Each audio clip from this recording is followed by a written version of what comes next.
Telugu audio Bible సంఖ్యాకాండము 4వ అధ్యాయము. యెహోవా మోషే అహరోనులకు ఇలాగు సెలవిచ్చెను. నీవు లేవీయుల్లో కహాతీయులను వారి వారి వంశముల చొప్పునను వారి వారి పితరుల కుటుంబముల చొప్పునను 30 ఏండ్లు మొదలుకొని 50 ఏండ్ల వరకు ప్రాయము కలిగి ప్రత్యక్షపు గుడారంలో పనిచేయుటకు సేనగా చేరగల వారందరి సంఖ్యను వ్రాయించుము.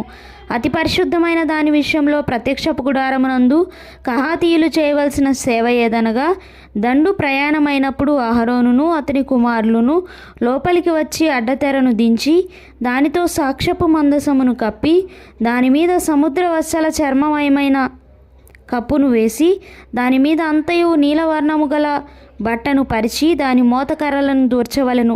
సన్నిధి బల్ల మీద నీలి బట్టను పరిచి దాని మీద గిన్నెలను, ధూపార్తులను, పాత్రలను, తర్పణ పాత్రలను ఉంచవలను. నిత్యముగా ఉంచవలసిన రొట్టెలను దాని మీద ఉండవలెను. అప్పుడు వారు వాటి మీద ఎర్ర బట్ట పరిచి దాని మీద సముద్ర వచ్చల చర్మపు కప్పు వేసి దాని మోతకర్రలను దూర్చవలెను. మరియు వారు నీలి బట్టను తీసుకొని దీపవృక్షమును దాని ప్రదీపములను దాని కత్తెరను దాని కత్తెర చిప్పలను దాని సేవలో వారు ఉపయోగపరచు సమస్త తైల పాత్రలను కప్పి దానిని దాని ఉపకరణములన్నిటినీ సముద్రవచ్చల చర్మమైన కప్పులో పెట్టి దండె మీద ఉంచవలెను. మరియు బంగారుమయమైన బలిపీఠము మీద నీలి బట్టను పరిచి సముద్రవచ్చల చర్మముతో దానిని కప్పి దాని మోతకర్రలను దూర్చవలెను. మరియు తాము పరిశుద్ధ స్థలంలో సేవ చేయు ఆ ఉపకరణములన్నిటినీ వారు తీసుకొని నీలి బట్టలో ఉంచి సముద్రవచ్చల చర్మముతో కప్పి వాటిని దండె మీద పెట్టవలెను. వారు బలిపీఠపు బూడిద ఎత్తి దాని మీద ధూమ్రవర్ణము గల బట్టను పరిచి దాని మీద తమ సేవోపకరణములన్నిటినీ అనగా ధూపార్తి ముండ్లు, గరిటెలు, గిన్నెలు నైన బలిపీఠపు ఉపకరణములన్నిటినీ దాని మీద పెట్టి సముద్రవచ్చల చర్మమయమైన కప్పును దాని మీద పరిచి దాని మోతకర్రలను తగిలింపవలను. దండు ప్రయాణమైనప్పుడు అహరోనును అతని కుమారులను పరిశుద్ధ స్థలమును పరిశుద్ధ స్థలము యొక్క ఉపకరణములన్నింటినీ కప్పుట ముగించిన తరువాత కహాతీయులు దాని మోయ రావలెను. అయితే వారు చావకయుండునట్లు పరిశుద్ధమైన దానిని ముట్టకూడదు. ఇవి ప్రత్యక్షపు గుడారంలో కహాతీయుల భారము. యాజకుడగు అహరోను కుమారుడైన ఎలియాజరు పై విచారణలోనికి వచ్చినవి ఏవనగా, దీపతైలము, పరిమళ ధూప ద్రవ్యములు, నిత్య నైవేద్యము, అభిషేక తైలము, మందిరమంతటి పై విచారణ, పరిశుద్ధ స్థలములోనేమి దాని ఉపకరణములలోనేమి దానిలోనున్న అంతటి పై విచారణలోనికి అతని భారము. మరియు యెహోవా మోషే అహరోనులకు ఇలాగు సెలవిచ్చెను. మీరు కహాతీయుల గోత్ర కుటుంబములను లేవీయులలో నుండి ప్రత్యేకింపకుడి. వారు అతి పరిశుద్ధమైన దానికి సమీపించినప్పుడు వారు చావక బ్రతికి ఉండునట్లు మీరు వారిని గూర్చి చేయవలసినది ఏదనగా, అహరోనును అతని కుమారులను లోపలికి వచ్చి ప్రతివానికి వాని వాని పనియు వాని వాని బరువును నియమింపవలను. వారు చావకయుండునట్లు పరిశుద్ధ స్థలమును రెప్పపాటు సేపైనను చూచుటకు లోపలికి రాకూడదు. మరియు యెహోవా మోషేకు ఇలాగు సెలవిచ్చెను. గెర్షోనీయులను వారి వారి పితరుల కుటుంబముల చొప్పునను వారి వారి వంశముల చొప్పునను లెక్కించి సంఖ్యను వ్రాయించుము. 30 ఏండ్లు మొదలుకొని 50 ఏండ్ల వరకు వయస్సు కలిగి ప్రత్యక్షపు గుడారంలో సేవ చేయుటకు సేనలో పనిచేయ వారిని అందరినీ లెక్కింపవలెను. పనిచేయుటయు మోతలు మోయుటయు గెర్షోనీయుల సేవ. వారు మందిరం యొక్క తెరలను, ప్రత్యక్షపు గుడారమును దాని కప్పును దాని పైనున్న సముద్రవత్సల చర్మమయమైన పైకప్పును, ప్రత్యక్షపు గుడారము యొక్క ద్వారపు తెరను, ప్రాకార తెరలను, మందిరము చుట్టూను బలిపీఠము చుట్టూను ఉండు ప్రాకారపు గవిని ద్వారపు తెరలను, వాటి త్రాళ్లను, వాటి సేవా సంబంధమైన ఉపకరణములన్నిటినీ వాటి కొరకు చేయబడినది యావత్తును మోయిచు పనిచేయుచు రావలెను. గెర్షోనీయుల పని అంతయు అనగా తాము మోయి వాటినన్నిటినీ చేయు పని అంతటిని అహరోను యొక్కయు అతని కుమారుల యొక్కయు నోటి మాట చొప్పున జరగవలెను. వారు జరుపు వాటినన్నిటినీ జాగ్రత్తగా చూచుకొనవలెనని వారికి ఆజ్ఞాపింపవలెను.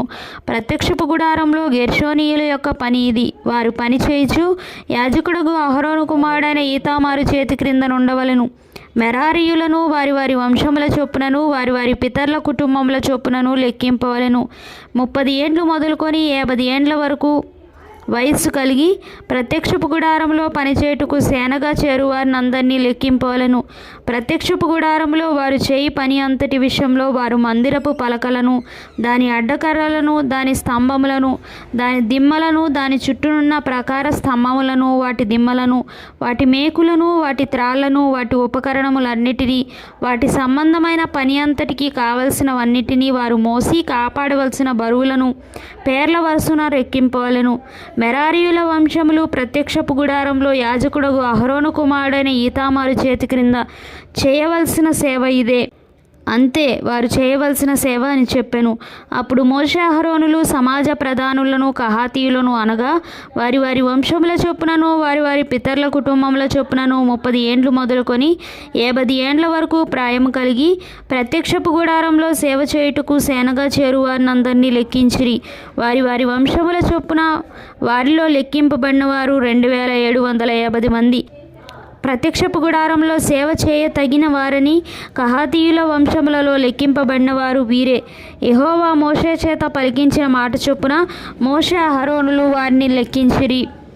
గెర్షోనీయులలో వారి వారి వంశముల చొప్పునను వారి వారి పితరుల కుటుంబముల చొప్పునను లెక్కింపబడిన వారు అనగా 30 ఏండ్లు మొదలుకొని 50 ఏండ్ల వరకు ప్రాయము కలిగి ప్రత్యక్షపు గుడారంలో సేవ చేయుటకై సేనగా చేరువారందరూ తమ తమ వంశముల చొప్పునను తమ తమ పితరుల కుటుంబముల చొప్పునను వారిలో లెక్కింపబడిన వారు 2630 మంది.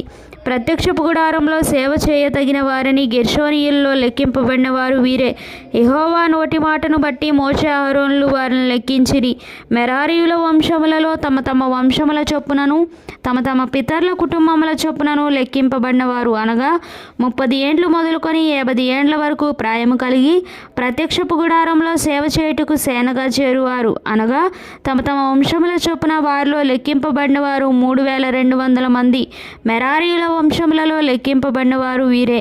యెహోవా మోషే చేత పలికించిన మాటను బట్టి మోషే అహరోనులు వారిని లెక్కించిరి. మోషే అహరోనులు ఇశ్రాయేలీల ప్రధానులను లెక్కించిన లేవీయులలో 30 ఏండ్లు మొదలుకొని 50 ఏండ్ల వరకు ప్రాయము కలిగి తమ తమ వంశముల చొప్పునను తమ తమ పితరుల కుటుంబముల చొప్పునను లెక్కింపబడిన వారు అనగా ప్రత్యక్షపు గుడారంలో సేవయు మోతయు జరిగించు నిమిత్తమై చేరువారు అందరూ అనగా వారిలో లెక్కింపబడిన వారు 8580 మంది. యెహోవా నోటి మాట చొప్పున మోషే చేత వారు లెక్కింపబడిరి. ప్రతివాడును తన తన సేవను బట్టియు తన తన మోతను బట్టియు యెహోవా మోషేకు ఆజ్ఞాపించినట్లు వారు అతని వలన లెక్కింపబడిరి.